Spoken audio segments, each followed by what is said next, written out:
Hey guys, it's Mitch. How's it going? We're coming back around to the Paul Smith run on Uncanny X-Men.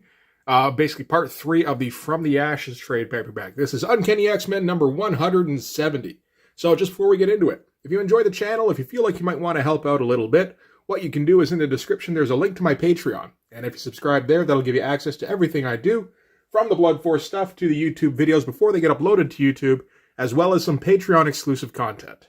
Alright, so what happened prior to this? Well, in the last issue, Angel was kidnapped from his swanky Manhattan condo and dragged underground by an unseen assailant. The X-Men followed him down into the subways, or basically what they could muster of the X-Men at that time. So we're talking Storm, Nightcrawler, Colossus, and Kitty Pryde. And they discovered that there's a group of mutants living down there as outcasts, known as the Morlocks. That was the first appearance of them. They'd kidnapped Angel because their leader, Callisto, wanted Angel for herself. And while they were down there, they quickly discovered that the Morlocks were a bit more than they could handle. Shadowcat got separated from the rest of the group and was infected by the mutant called Plague. And currently the mutant Caliban has her hidden up in a room somewhere where she's kind of slowly dying, which left Storm, Nightcrawler, and Colossus to take on the entire Morlock horde. And they did eventually kind of get overwhelmed because the X-Men aren't willing to kind of sink to the depths that the Morlocks are. And that's pretty much where we kick things off. So we can start with the cover. Even if you haven't read this issue before, you're probably familiar with this cover. It's pretty classic. This is Storm versus Callisto in a knife fight, which we are going to get in this issue. I think if you'd picked this up in 1982, there would have been a moment like, what the shit? This looks pretty intense for an X-Men comic. So let's get into it here. All right, so we're going to start things off in Alaska with Scott Summers. We haven't actually seen Scott for a little while. He didn't really show up in the last issue. He briefly showed up in the issue previous to that. He's been helping out his newly discovered father, Corsair. His brother Havoc is along for the ride, and I believe their grandparents live up here in Alaska. And when he arrived in Alaska, they discovered that their pilot, Madeline Pryor, looks a fair bit like Jean Grey, actually. And apparently in the intervening month, the previous weeks, they say, Scott and Madeline have been getting to know each other. They've been flying all sorts of cargo all across the state. They've been spending a lot of time together, and this is actually their first date here. They're hanging out at a lodge. Oh, there you go. It says here, Scott Summers is her boss's grandson. So, okay, Scott Summers' grandfather runs the airline that's been running all the freights. Okay, so that was something I kind of missed. But we're going to open with a nice opening shot, a lot of space here. Just, I mean, to do a couple of things. One, to show that Scott and Madeline are just dancing by themselves, but also to give Chris Claremont a bunch of room to kind of fill it up with text boxes if he likes. Which he kind of, restrains himself a bit. He does, he gets a bit of exposition in here, but he's not, I think he liked the large image himself. It is a really nice one. So the music ends, but they keep dancing. Scott comments about how late it is. Obviously, they're past closing time. He's a little surprised that the owner hasn't kicked them out yet. Madeline says, well, no, I saved his son a little while back, actually, in a plane crash. So we can stay as long as we want. We can stay the weekend if we wanted. And Scott is originally in agreement over this, but he immediately shuts it down. You get the feeling this is something he's been struggling with all this time. Is the fact that, he's got this woman that he really likes. But the problem is she's very, very similar to the last woman that he really liked. So she comes over, asks him what's wrong, and he kind of cuts short any kind of building tension by breaking out a picture of Jean, which he still has. And that kind of knocks Madeline for a loop, and she's going to have to think about that. This is all pretty good stuff. I mean, it's all small panel conversation stuff, but Paul Smith's style really works for that because of the simplicity and the clarity of his drawings. It breaks down pretty easily where you don't have to show a whole lot to show what's going on. And he's got a good grasp on expression as well. Like this shot of Madeline here. That's a tough shot of a woman to from that angle and to make her look good, but he pulls it off fairly easily. The only thing in here that's really weird, I would say, is Madeline's poofy dress. I can't really comment too much on women's fashions in 1983, though. I do like Scott here as, new wave guy, though. Another thing I just want to point out, a thing you never see anymore these days, it's the thought balloons. They're helpful for the drama. You get shots like these where he's, first he's enjoying himself and then he shuts down. And I mean, you could maybe do that as a narration, but that's a lot more clumsy. This works very elegantly. I've considered putting like things like thought balloons and something like Blood Force, but I mean, they were kind of already out of the way by 1993. And honestly, I don't know how to do it. Like, it's the kind of thing that takes some practice. Claremont does it constantly. And I mean, you get this internal monologue with Scott thinking to himself, like, no, that was a good idea. That was the smart move. Just, get it out there and, end this whole thing once and for all. It was going to end anyway. Might as well do it now. But he immediately has second thoughts, turns back to talk to Madeline. She's already had thought it over herself. And they decide, okay, this sucks. This is tough.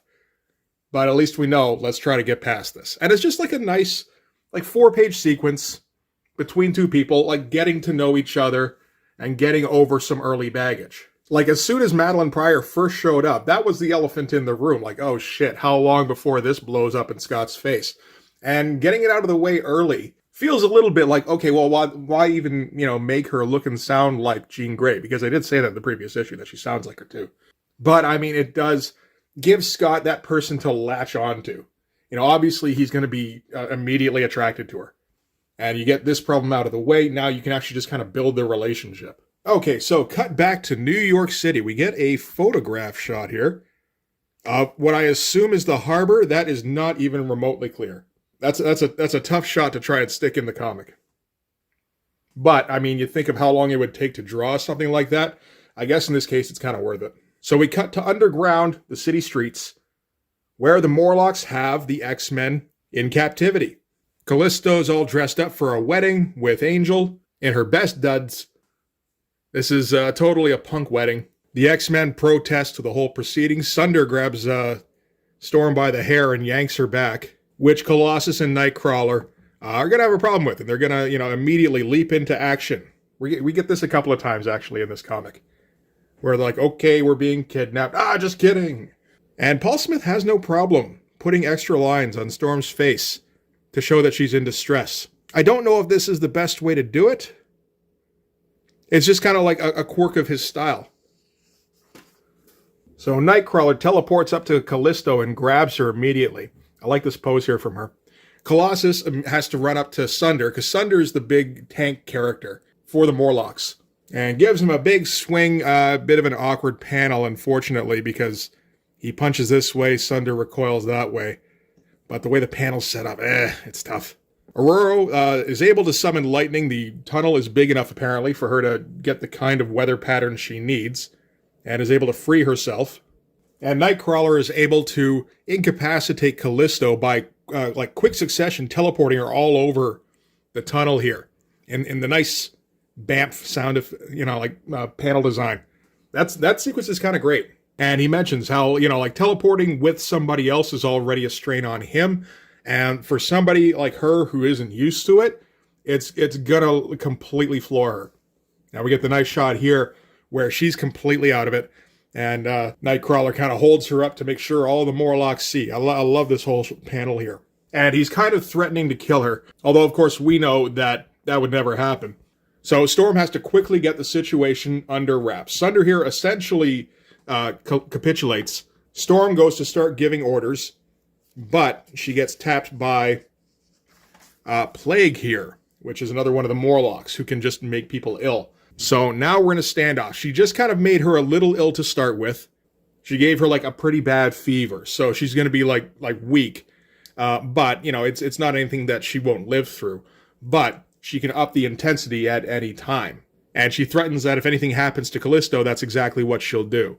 So Nightcrawler's put in a position where his bluff's being called, and he has to back down because he doesn't have a choice. This is a nice shot here, with Nightcrawler kind of hanging on to Callisto and her hanging off of him. There's some good figure work going on here, and he's kind of hanging on to her also with his tail. I don't know if that was completely necessary, but hey, I think that was a case of, where do I put his tail? Oh, maybe he's like steadying her. But yeah, with his bluff called, they have to surrender. So teleports down with Callisto again. Doesn't do her any favors. They're going to tie them to stakes this time. One of the Morlocks has this bunch of polymer cable that even Sunder couldn't break. So they're like, hey, why don't we tie up Colossus with that shit?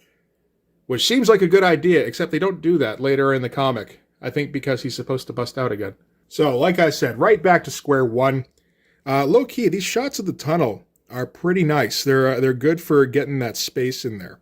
Okay, from here we're going to cut to Caliban's room, somewhere else in the tunnels, where he's got Kitty Pryde, who he's trying to help convalesce, but, since she got hit by Plague, it feels like Plague hit her as hard as she could, and the results are going to be inevitable. And Kitty pleads with Caliban to help her help the X-Men. Caliban wants to make sure she stays here. So, as long as she's, kind of ill, and everything's working out okay for him. Just, so long as she's not so ill that she dies. Again, nice shot of the background. Pretty simple. So, yeah, Kitty threatens, if he doesn't help her, then she'll leave, which puts Caliban in a tough spot, because, from his perspective, he can't lose Kitty, but he can't oppose Callisto. He's not a fighter. And if no one stands up to Callisto, then the X-Men are doomed. And then Kitty takes a turn for the worse. So that's where we're going to leave things with the Morlocks. We're going to cut now to an English countryside. That's appropriate. In 1783, so exactly 200 years before the present, right? Where Mystique is, for some reason, being chased across the countryside. She doesn't know why she's here. Last thing she remembers, she was home in bed. And this feels way more real than any dream that she's ever had. So she trips and breaks her ankle, which allows the dogs that are chasing her, she's being chased by dogs, to catch up and start tearing her apart. And the dogs are caught up with by Jason Wingard, or Mastermind. And they talk about Mystique as if she's like a stag or a fox that they've been running down.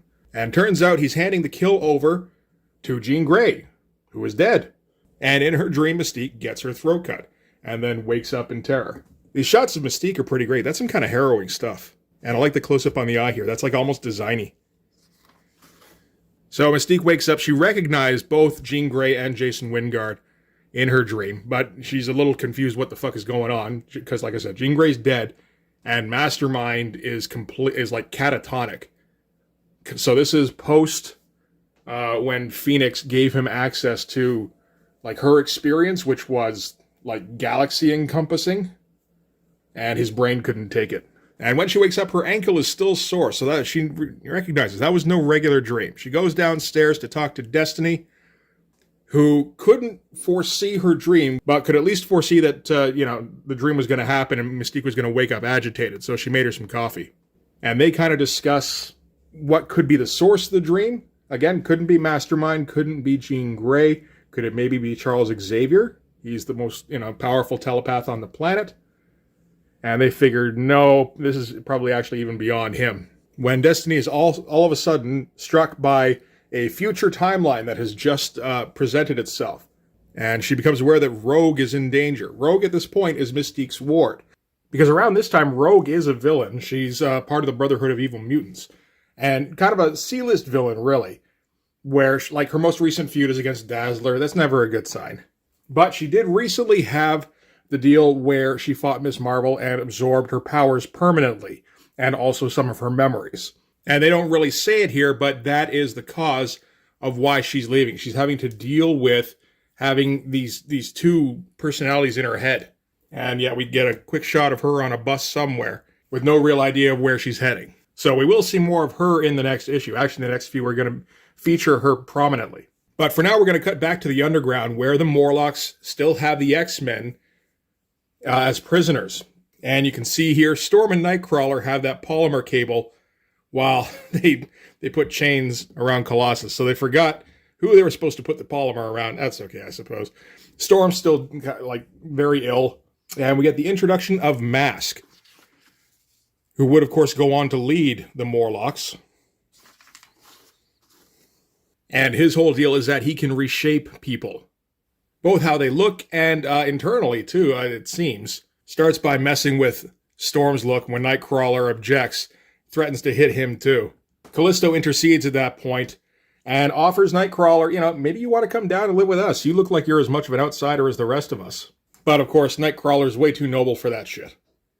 And at that point, Caliban shows up with Kitty, because Kitty's dying. Caliban's done what he can to save her, but, if Plague hits her hard enough, there's nothing he can do. And at that, Nightcrawler and Colossus easily break their bonds, and come running to the rescue. Again, kind of pointing out, like, the X-Men can escape whenever they want, kind of. At least a couple of them can.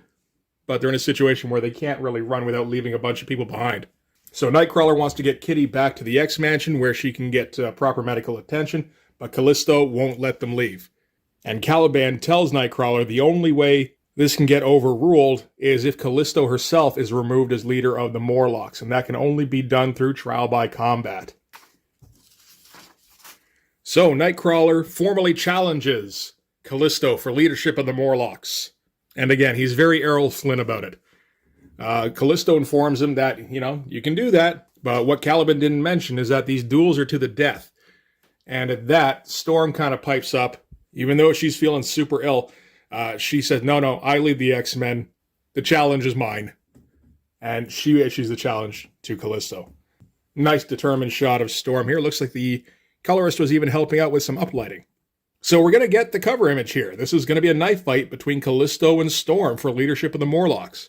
And Callisto tells her, you can't use any of your powers. Any of that shit happens, and they'll cut Kitty's throat. So this is just straight up knife fight. West Side Story style. Tosses her the knife, which Aurora catches out of the air. I always like that sequence. Which does leave Callisto kind of taken aback for a second. But that's undercut with Nightcrawler and Colossus's conversation here, where Nightcrawler points out, she has sworn to never take a life, so this can't end well.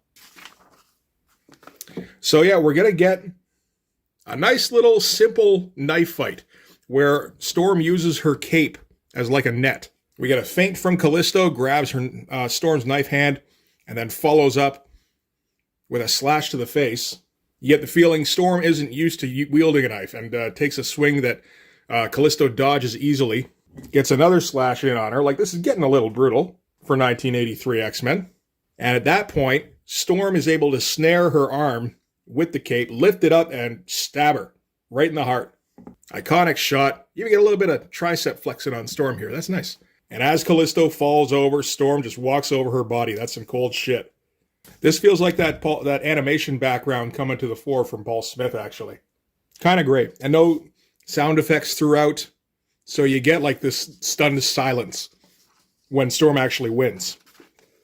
So she scoops up Angel, and she tells the Morlocks that you're going to release Kitty to us, and we're going to leave now, because I'm your leader. And that's just how it is now. And she even offers the Morlocks a place at the X-Mansion if they want, but Caliban says, no, our place is down here. And that's the end of the conflict between the two of them. And Nightcrawler points out, you stabbed her in the heart. Did you know you did that? And Aurora's like, when I made the challenge, I knew what I had to do. And, Nightcrawler, he never expected that shit from her. And Storm's like, neither did Callisto. And that's why she lost. And that particular sequence always stuck with me, like from when I first read it. Because if you're not super familiar with the character at this time, Aurora can seem a little bit fragile. What with the claustrophobia, and she's always just kind of flying around and not really getting her hands dirty. But here we're seeing that, no, she's got a hard streak, and she can make some tough decisions when she has to. So from here, we're going to cut back to Scott and Madeline. Looks like they decided to stick around. So all the way till morning, and the sun, and they're just like a cutesy new couple. The sun kind of blinds Madeline for a second. Nice use of the Zipatone to do that. And she reaches for Scott's sunglasses, he immediately smacks her hand away, which is like, what the fuck? And demands an explanation from him. And for a second, he thinks about lying to her. But what instead he decides to do, takes a coin out of his pocket, flicks it in the air, and zaps a hole in it with his optic blast. So right away, he's trusting her with the fact that he's a mutant and he's got this particular power, which could scare away all sorts of people. But she's cool with it, and she understands that this could be like a pretty big burden, if he ever loses control, that kind of thing. So that explains a few things about Scott. So, they're connecting and everything. This issue goes a long way towards building the relationship between Scott and Madeline. And at the end of it, they're just as happy as they were at the beginning of it. That is a weird way to advertise for a comic. Buy this book or I'll shoot this coyote. All right. The only thing I know Coyote for is that's where McFarlane got his start. All right. Man, these 1983 ads, eh? Okay, so that's going to do it for Uncanny X-Men number 170. So yeah, this particular conflict stuck in my head for a long time. Like, just the way that the fight played out, And I don't know, like making assumptions about the character and then having the character kind of buck against that. That kind of stuff, it's interesting storytelling mechanics, and I guess I probably wouldn't have seen too much of before that. So next issue is going to be, it's considered the start of Rogue's hero journey as she approaches the X-Men for help. So that'll be fun to check out. But that's going to do it for this one. Thanks very much for watching. If you like this video, please hit like, hit subscribe, hit the notifications so you know when the next one's coming out. Go over and subscribe on my Patreon. That'll give you access to everything I do, from the Blood Force stuff, the pages in the finished comics, to the YouTube videos before they get uploaded to YouTube, as well as some Patreon exclusive content. You can also follow me on Instagram and DM me there for commissions. So yeah, that's going to do it. Thanks again for watching. I'll see you guys in the next one. Bye-bye.